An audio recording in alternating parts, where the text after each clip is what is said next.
Good day or evening, dear participants. In this third lecture of Module 2, we are going to focus on Apply the Backward Design Framework to Develop Learning Materials. My name is Arnold. I am the facilitator of this lecture, assisting Mr. Maurice Nkusi. This lecture is powered by Microsoft Copilot. Let us first introduce this lecture. Designing a course is a challenging task when it is designed from scratch to make it useful to the students. In this lecture, we are going to discuss how to use the backward design framework to develop course content that is aligned to a course syllabus within a program developed by a faculty and NUST. You can get more information about this winning and innovative approach to designing a course by accessing a video on YouTube named Grant Wiggins, Understanding by Design, 1 of 2, youtube.com. Many academics actually develop their courses using the forward design, whereby they begin with 1. Learning materials and activities including lectures aligned to the learning outcomes, then 2. Creating assessment tools based on the content developed, and finally 3. Try to make connections between the assessment and the learning outcomes of the course. You can recall that in Lecture 2 of this Module 2, we established the difference between the forward design and the backward design. Remark. Be aware that there is a big difference between learning goals and learning objectives. According to the Peak Performance Center, learning goals are broader aspirations and focus on intent, while objectives are concrete steps toward achieving those goals and specify what participants should do. Access the site of the Peak Performance Center to get a conceptual understanding of these two learning concepts. On the other hand, learning outcomes explicitly provide statements that describe what students have achieved and can demonstrate at the end of a course. Take note that learning objectives and learning outcomes are interchangeably used in a course designed and delivered, and the difference may be difficult to discern. In fact, learning objectives are appropriate to mention at the beginning of the course, but at the end of the latter, they are no more objectives, but they are outcomes. For more information about the difference between the three concepts, learning goals, objective, and outcomes, consult the resource named Learning Goals and Learning Objectives, the Peak Performance Center. Contrarily to forward design, the backward design model is used to enable academics to think about the learning goals of a course first. These are learning goals that indicate the knowledge and competencies that faculty hopes their students will exhibit when they complete the course. Secondly, the faculty is expected to consider the assessment. These are to be completed once the learning goals, objectives, outcomes are in place. The backward design framework recommends that faculty should think about these comprehensive, broader learning goals before thinking about how students are going to be evaluated. After the assessment consideration, faculty will ask themselves some guiding questions on what learning materials they should develop for their students to be able to respond correctly to the established assessments. Last but not least, academics will consider how they are going to teach or facilitate learning using the already developed learning materials, and this is where the transformative pedagogy comes in play. This is why backward design is a more intentional approach to course design as compared to previous design patterns. This lecture illustrates the power of backward design and how it can be applied. In addition, it explains the 3 stages that backward design is made of. Let us examine how to apply the backward design in content development.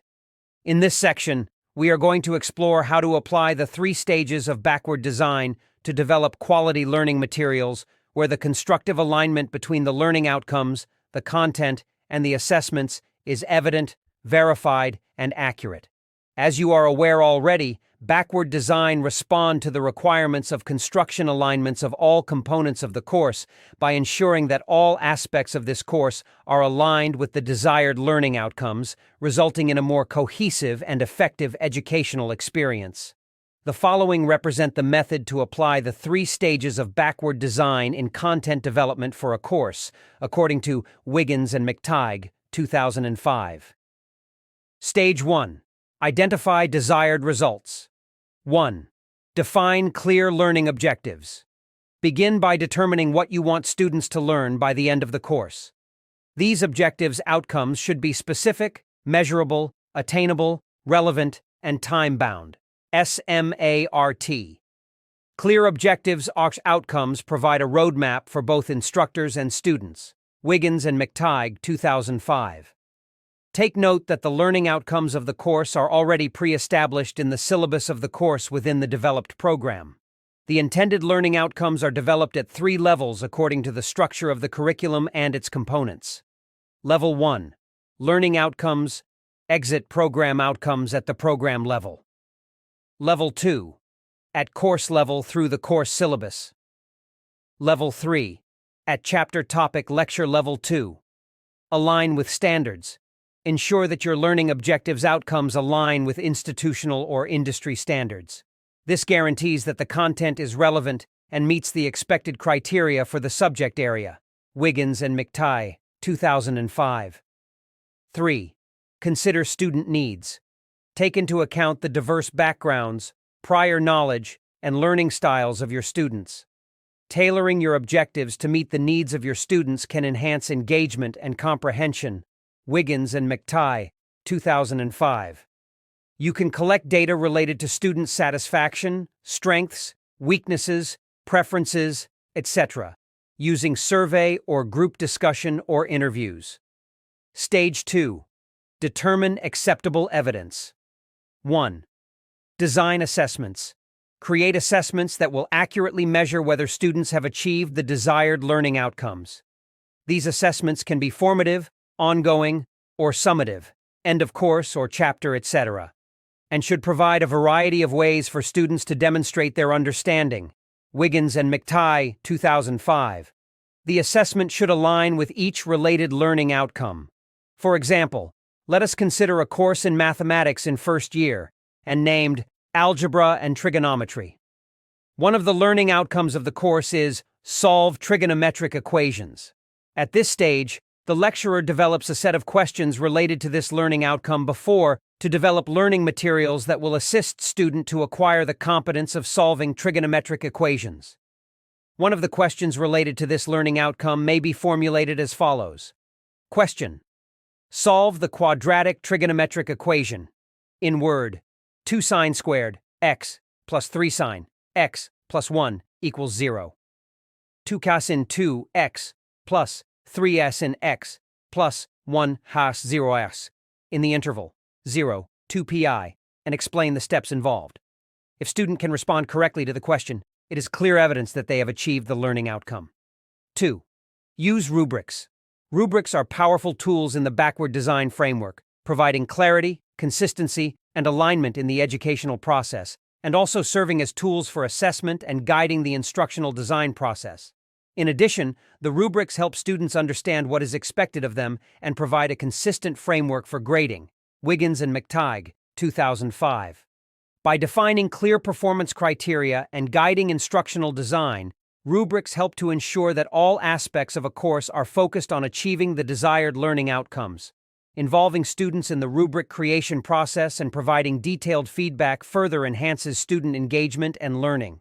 Additionally, rubrics serve as effective assessment tools, offering a standardized and objective method for evaluating student performance. When used effectively, rubrics contribute to a coherent, objective, and student-centered approach to education, ultimately supporting the success of both educators and learners. 3.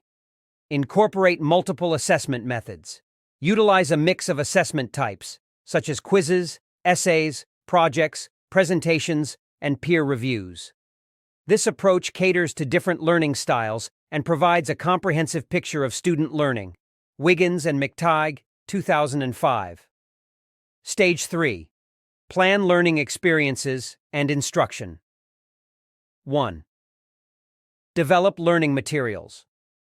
Once the assessments aligned to the learning goals, outcomes are set, it is now time to develop learning resources that will help student to develop the knowledge, skills, and competencies to respond correctly to the assessment tools.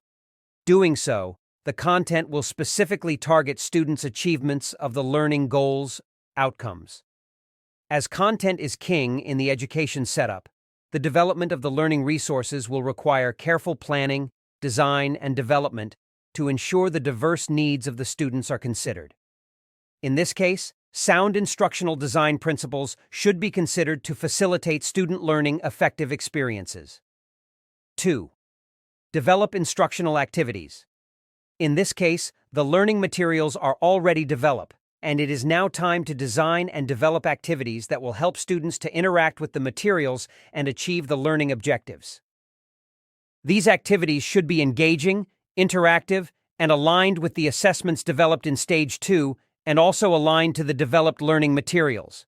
Examples of the activities include, but not limited to, group discussions, case studies, simulations, peer evaluations, and hands-on experiments. Wiggins and McTighe, 2005. 3.